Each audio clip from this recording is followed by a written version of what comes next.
I'm Tracy Sable. Tonight on EWTN News Nightly, striking a deal. Hunter Biden faces charges from the Justice Department. We have a report and reaction. Standing guard. Taiwan responds to the high-stakes talks between China and the U.S. We have analysis. Humble hero. We speak with a man who stopped a deadly knife attack in France. And shaping the future. The Conference of European Churches elects a new leader. These stories and more tonight. From EWTN, the Global Catholic Network, this is EWTN News Nightly. Thank you for being with us. Our top story tonight, President Joe Biden's son reaches a deal with federal prosecutors. Hunter Biden was facing charges related to federal tax offenses and illegally possessing a gun. The news comes as congressional Republicans pursue their own investigations into nearly every facet of Hunter Biden's business dealings. We have team coverage tonight. Capitol Hill correspondent Eric Rosales brings us reaction from lawmakers. But first, we begin with White House correspondent Owen Jensen. Owen.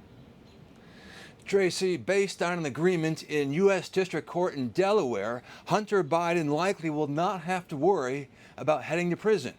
Meanwhile, some of President Joe Biden's harshest critics are ripping the deal.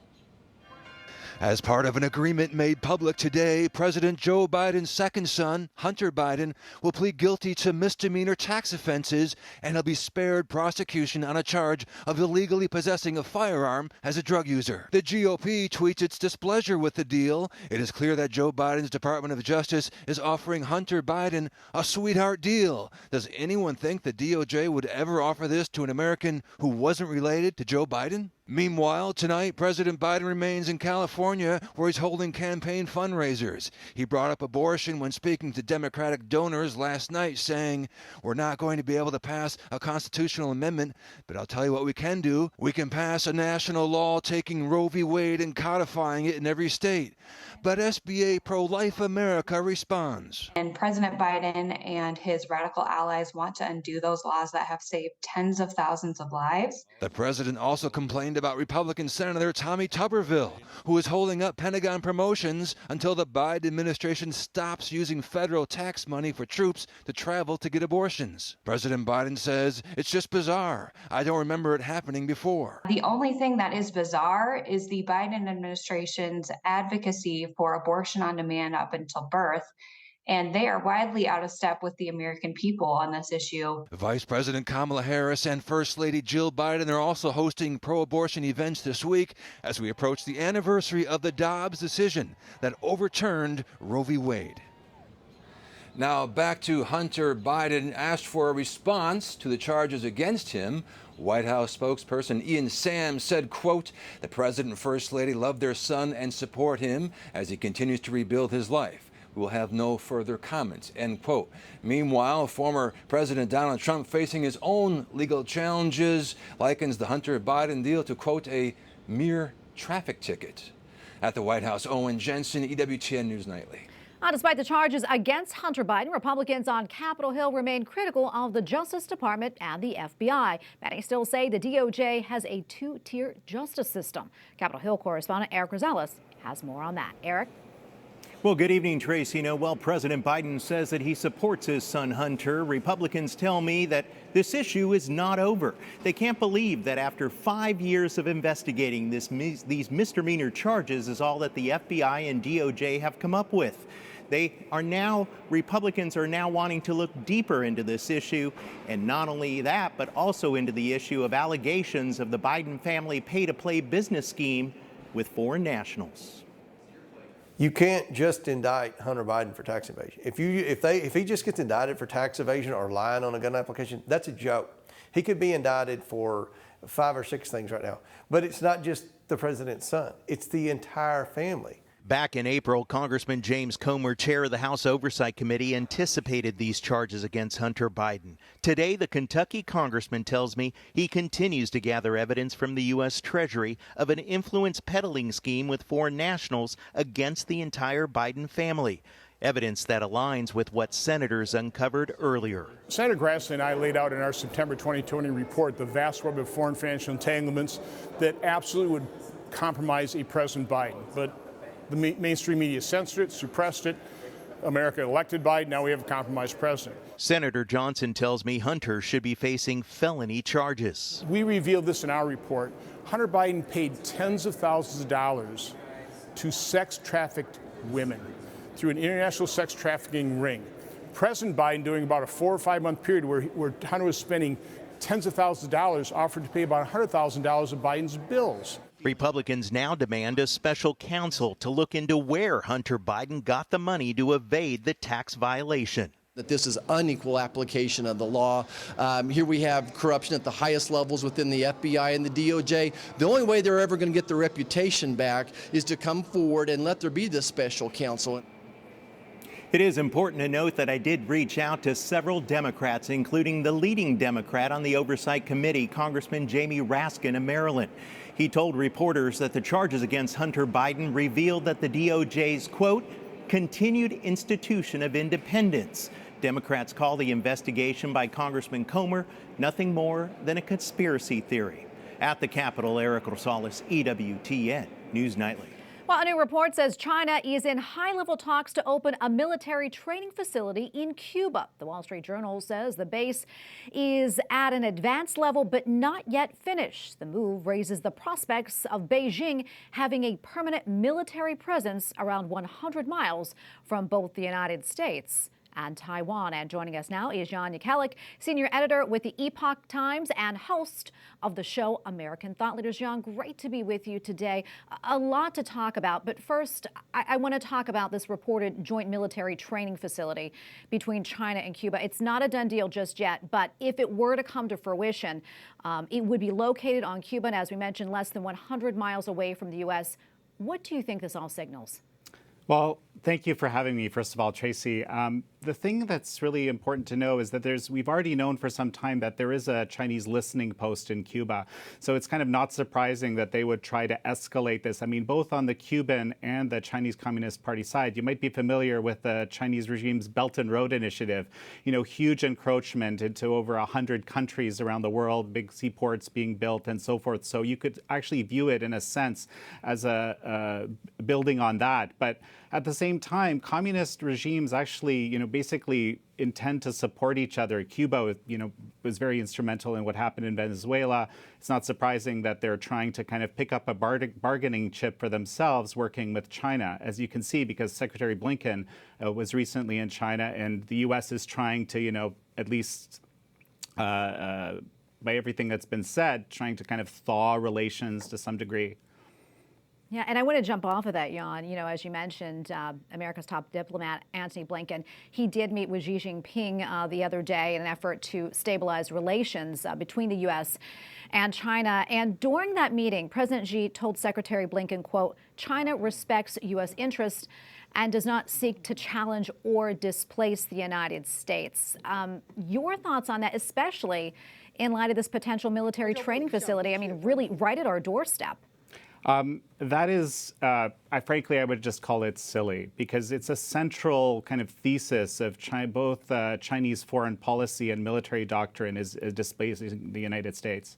So, this is something, I'm thinking back to something Secretary Pompeo, back when he was Secretary of State, said. He formulated an approach. This was rhetoric, but I think it's valuable.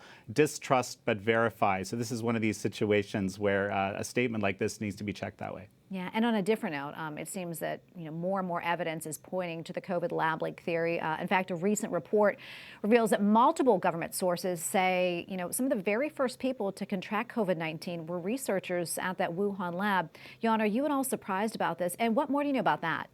Well, so I'm not surprised, because we did a documentary about this in April of 2020. The revelation that's new here is, in fact, that one of these researchers considered to be patient zero, potentially Ben-Hu, that he was actually getting grant money from USAID and NIAID. That's the new information here. And speaking of documentary, I know you personally have a new documentary out. It's about the COVID vaccines. What can you tell us about that? Well, so it's the Unseen Crisis. Unseencrisis.com is the place to watch it. But to make a long story short, there have been quite a few adverse reactions to these COVID genetic vaccines. And the people who have had these reactions are seeking help. Some of them were even part of the official trials. But the moment that they go out and seek this help, they basically get kind of, hidden from the world. No one is responding, and with a very few exceptions. So we document some of these stories, including the very rare few people who did get some help, but most of them very, very difficult reality. Jan, and before I let you go, we have probably 30 seconds left or so. Curious what else you're following. Oh, my goodness. Many areas. I mean, the one big issue right now is this understanding of what you might call the gender industry. There is this huge, basically, financial incentive. This is something that we've been discovering through some of my research, some of the recent people I've had on the American Thought Leaders show, is that there's actually huge money kind of behind this push for so-called gender-affirming care, which we have learned from recent testimony in Congress.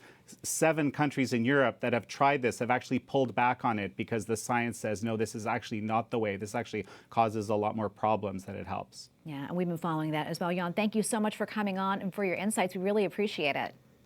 My pleasure. Thank you. We have a lot more still to come here on EWTN News Nightly, including an unexpected hero. We speak to a young Catholic man whose journey became something more than a pilgrimage. And under God's blessing, the Conference of European Churches elects a new president.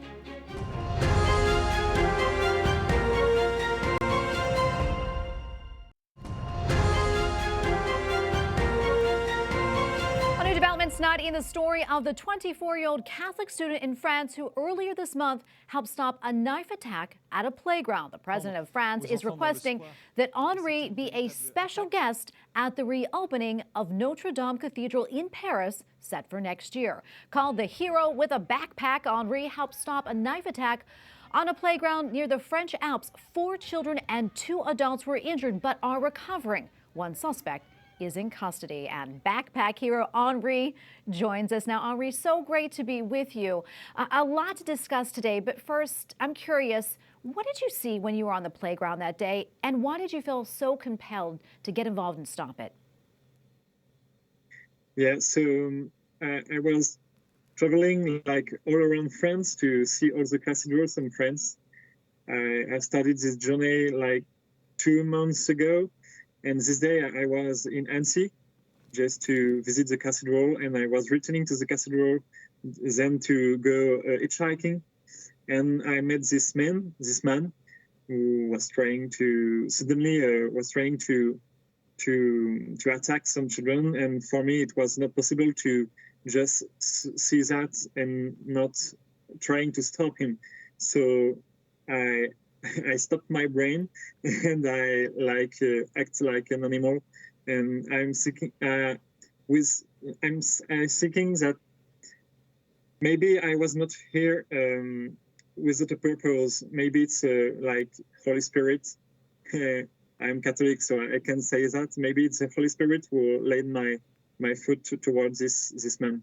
Yeah, I was going to ask you that, how your Catholic faith played into all of that when you saw what was playing out there on the playground. It's a very interesting story because Catholic faith is something very personal. For me, it's a really intimate encounter with Jesus Christ. And when we understand that Christ gave his life to save us, it's pretty easy to consider to give our lives to save others. So maybe it helped me at very deep inside to react quickly and not thinking about my life. Yeah, and I know the parents must be so grateful that you were there that day, as well as the children. And I know this happened during your year-long pilgrimage that you're visiting cathedrals in France. Can you tell us more about that and why you decided to do it? Yeah, it's like a dream for a long time. It's like everybody in the world sees the fire at the cathedrals Notre Dame de Paris. For me, it was pretty shocking. So I decided to do this pilgrimage, like I don't know how to say that, but like an homage. for all the cathedrals in France, and to show to people that when we are looking up to the sky, looking up to cathedrals, and we are filling our spirit with something beautiful and great. We can all act like our ancestors and act like Jesus Christ wants us to act. Absolutely. Henri, I want to ask you this before we run out of time. How did you feel when President Macron invited you to be at the opening of Notre Dame Cathedral in Paris? What went through your mind during that time? I asked him to be present to the grand opening because for me it's like a very big symbol of all my pilgrimage. Like the Cathedral Notre Dame de Paris. Notre Dame de Paris is like one of the well-known cathedrals in the world, and for me it's it's like a big ending, a great ending for my pilgrimage. Well, it must have been a great honor, will be a great honor. It's been a great honor to have you on, Henri. We really appreciate it. God bless you, and thank you for what you did. Thank you. Up next on EWTN News Nightly, visiting the Vatican. Pope Francis welcomes the President of Cuba to the Vatican. We have the details, plus an update on the Synod on Synodality and a new document outlining hot-button issues.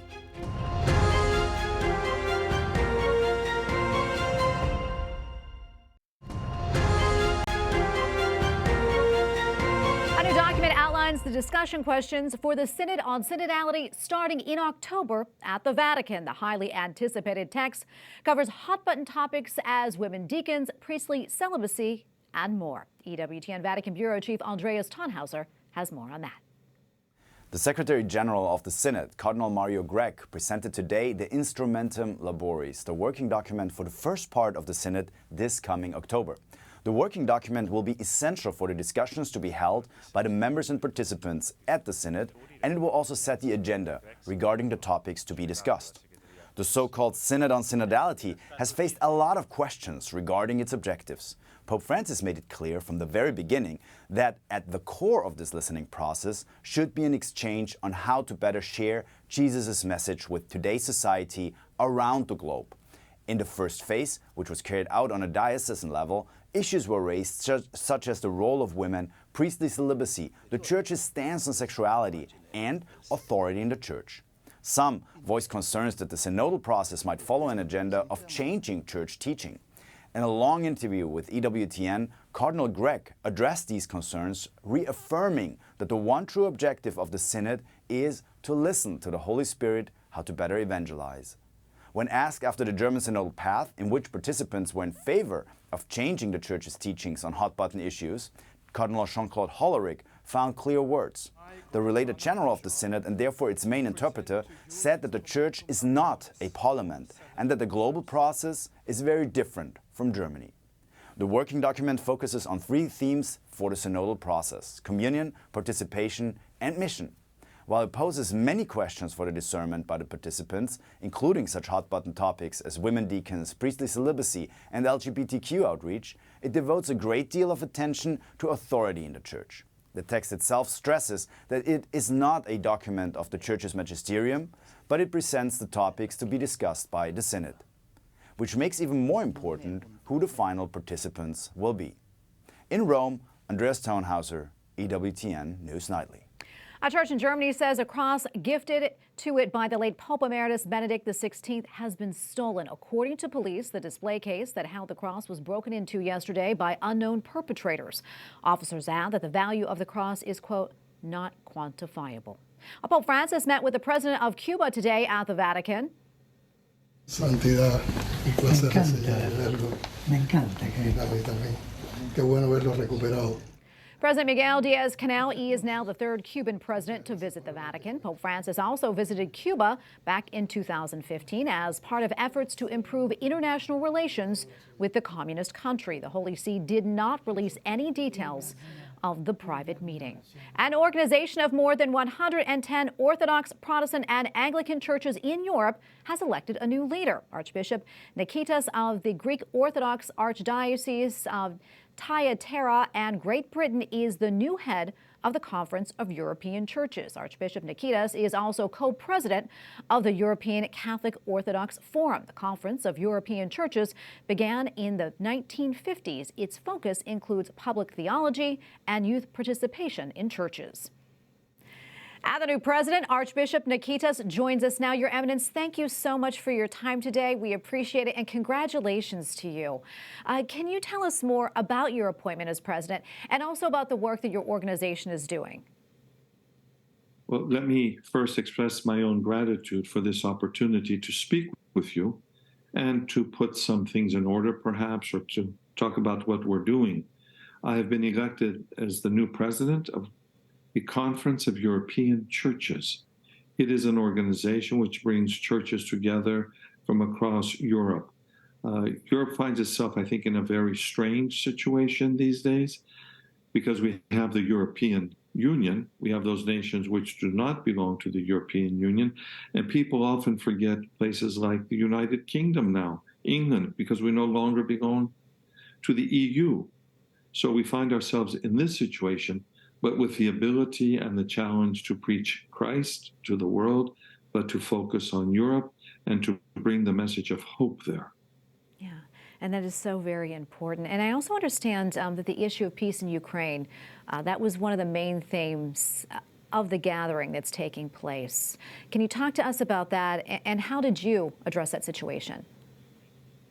Well, it is an issue and a challenge that is really facing the world. We're all looking to Ukraine, and I think we're all hoping and praying for peace. It is an issue, it's a challenge, it's a problem. And for every problem, there is a solution. We just have to find it. We as Christian leaders, as Christian people, have to pray and ask God to enlighten the political leaders. We can lead the people spiritually, but maybe we can't lead them politically. And I'm not here to discuss political issues.